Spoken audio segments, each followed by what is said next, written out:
So when it comes to having big ambitions in life, you actually have to enjoy the process. It's not about the destination. I know you probably hear this a lot, they say, oh, it's not about the destination. It's the truest thing you ever hear.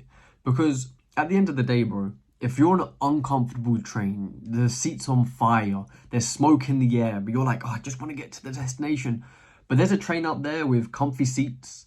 There's a seat out there with a maid that brings you your food.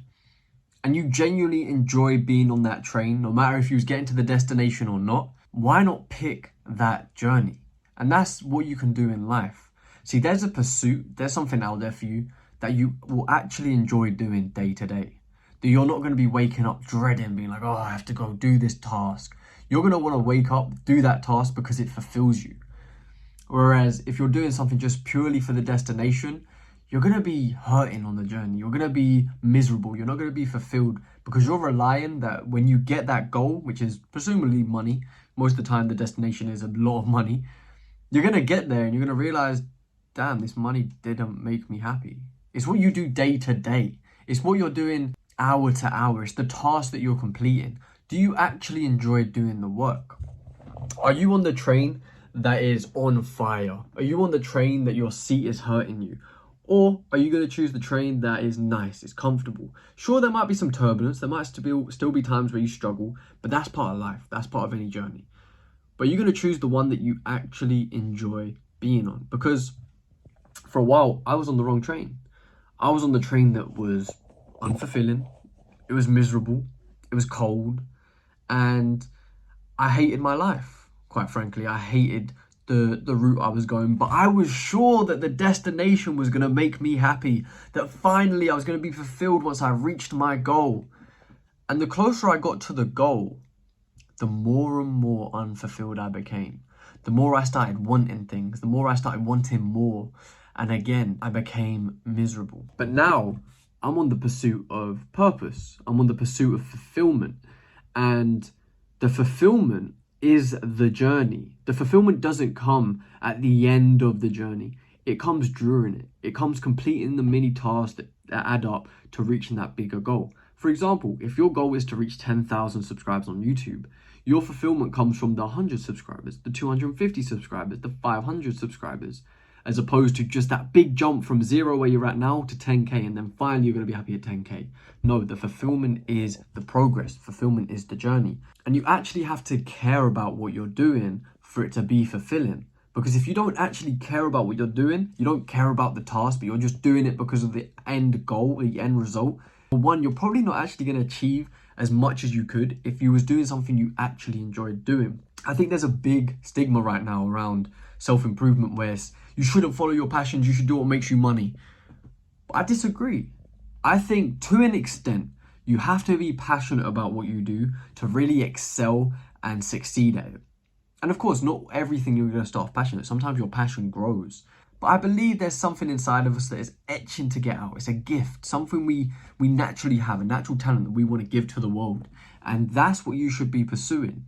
That's the thing that will genuinely fulfill you. But also, most of the time, the goal is selfless. Of course, there's going to be selfish ambitions. You're going to want money. You're going to want certain things. And of course, I get that.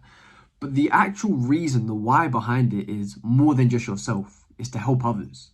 And that's where purpose comes in. I believe a higher purpose, I like to call it, you call it purpose, higher purpose, same thing. A higher purpose is a calling to help others. And if you start fulfilling that, you're not going to be focused on the results. You're going to be focused on the process. You're going to be trying to become the best person possible. You're going to try and make the best content possible, the best product possible. If you truly, genuinely, one, enjoy the people you're helping, and two, feel like it's your calling to help these people. And it allows you just to enjoy life. Because I'll give you an example. When I used to walk my dog, I used to not be able to be present because all I was thinking about was I need to get home, I need to work on my business, I need to do calls, I need to go call. And it was a miserable life. Truly, I didn't enjoy the people I was helping. I didn't enjoy the business. I didn't enjoy most of it, to be honest. And it was all because of the end result. Everything I did had the end result in mind. Money, money, money, money. And I became a really empty person. But the walk today, where I found purpose and I'm doing things in my life now that I find purposeful and fulfilling, I was able to enjoy the walk. I was able to pray. I was able to be present and not rush to get home to go do some work.